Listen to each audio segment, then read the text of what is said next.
Hi అండి, అందరూ బాగున్నారా? మెంతే కడుపు చేస్తున్నాను. నీళ్ళు ఫుల్ వీడియో వేడెక్కినాయండి. చూసేయండి. ఇప్పుడు వేసేసుకుందాం. ఆ నీళ్ళలో కొంచెం నూనె వేసానండి.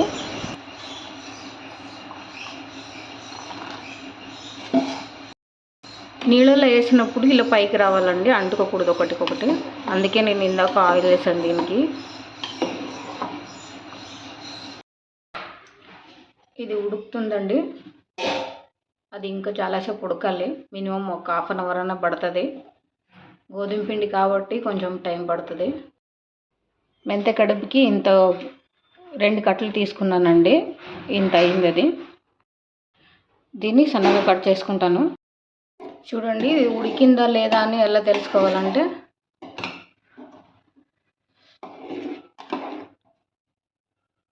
కొద్దిగా ఒక పీస్ తీసుకుని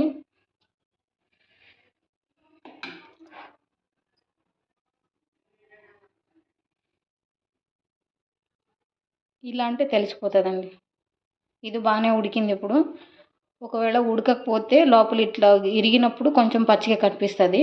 ఇప్పుడు ఇది మంచిగానే ఉడికింది. మినిమం ఒక హాఫ్ అన్ అవర్ ఉడికింది. ఇది వడగట్టుకుందామండి. చూడండి, ఇది వడగట్టుకున్నాను. కొంచెం నీళ్ళు ఉండాలండి, ఉంటేనే బాగుంటుంది.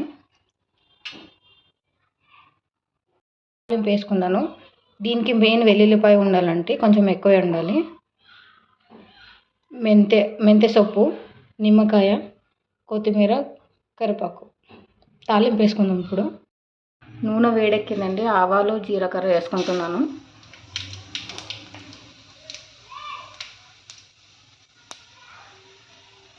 పొయ్యి స్లిమ్లోనే పెట్టానండి, లేకపోతే మాడిపోతాయి.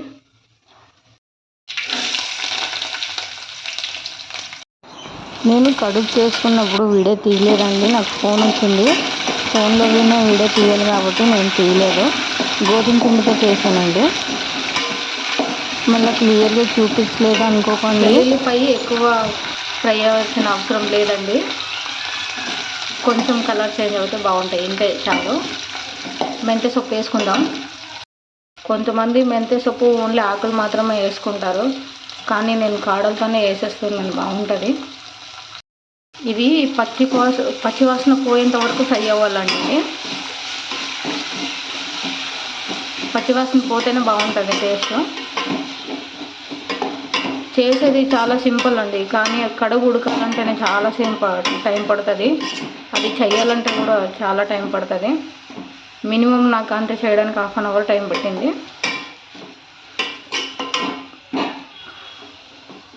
కడుగు చేయడానికి గోధుమ పిండి కొంచెం గట్టిగానే ఉండాలండి, మెత్తగా ఉంటే రావు.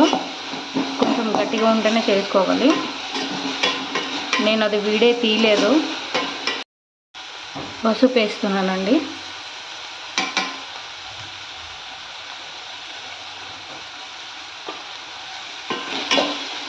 ఓన్లీ పసుపు వేసి నేను ఫ్రై చేస్తున్నానండి.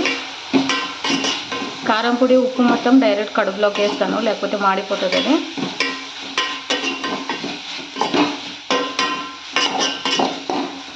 నేను ఒక్కదానికే చేసుకుంటున్నాను కాబట్టి 2 కట్టలు తీసుకున్నాను. ఇంట్లో నలుగురు ఉంటే కొంచెం ఎక్కువ కడుగు, ఎక్కువ సొప్పు కావాల్సి వస్తుంది. కొద్దిగా చక్కెర వేసుకుంటున్నాను. మీరు చక్కెర వద్దంటే బెల్లం వేసుకోండి, బాగుంటుంది. నేను గ్యాస్ స్లిమ్లోనే పెట్టానండి, హైలో పెట్టలేదు. ఇది అయిపోయింది. కడుగు వేసుకుని ఉప్పు, కారం వేసుకుందాం. చూడండి, కడుగు వేసాను. ఆల్రెడీ పిండికి కొంచెం ఉప్పు వేసుకుంటాం కదా, దీనికి చూసి వేసుకోండి. తక్కువ అయితే మళ్ళీ వేసుకోవచ్చు. సరిపోతుంది. నాకు కొంచెం ఉప్పు తక్కువే తింటాను.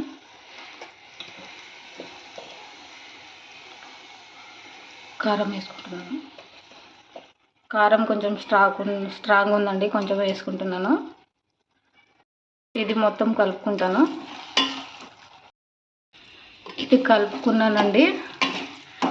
దీనికి కొంచెం అల్లం వేస్తాను. అల్లం ముందుగా ఎందుకు వేయలేదంటే స్మెల్ బాగుంటుందని నేను లాస్ట్కి వేసుకున్నాను. మీరు కావాలైతే ముందుగానే వేసుకోండి.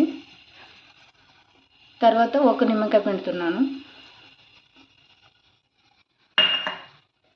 ఇదంతా మంచిగా కొంచెం 5 నిమిషాలు ఫ్రై చేస్తాను. గ్యాస్ హై ఫ్లేమ్లో పెడతానండి.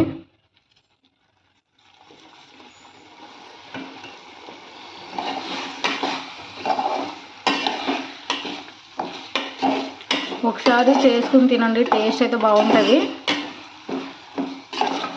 కాకపోతే ఇది ఉడికించేటప్పుడు కడుపు మంచిగా ఉడికించండి. సగం సగం ఉడికిందంటే కడుపు నొప్పి వస్తుంది. స్లిమ్లో పెట్టి జాగ్రత్తగా ½ అన్ అవర్ ఉడికించాలి కంపల్సరీ.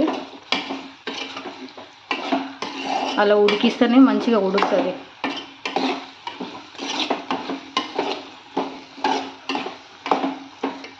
ఇది అయిపోయిందండి. లాస్ట్ కొత్తిమీర వేసుకుంటున్నాను.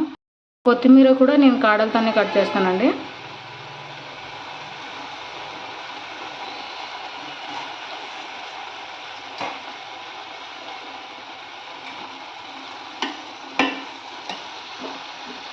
స్టవ్ బంద్ చేస్తున్నాను. స్మెల్ అయితే బాగుందండి. 5 నిమిషాలు మూత పెట్టేశాను కొత్తిమీర వేసి. స్మెల్ అయితే మంచిగా వస్తుంది. మీరు కూడా చేసుకొని తినండి. టేస్ట్ ఎలా ఉందో నాకు కామెంట్లో చెప్పండి. దీనికి నెయ్యి వేసుకొని తింటే బాగుంటుందండి. కొంచెం నెయ్యి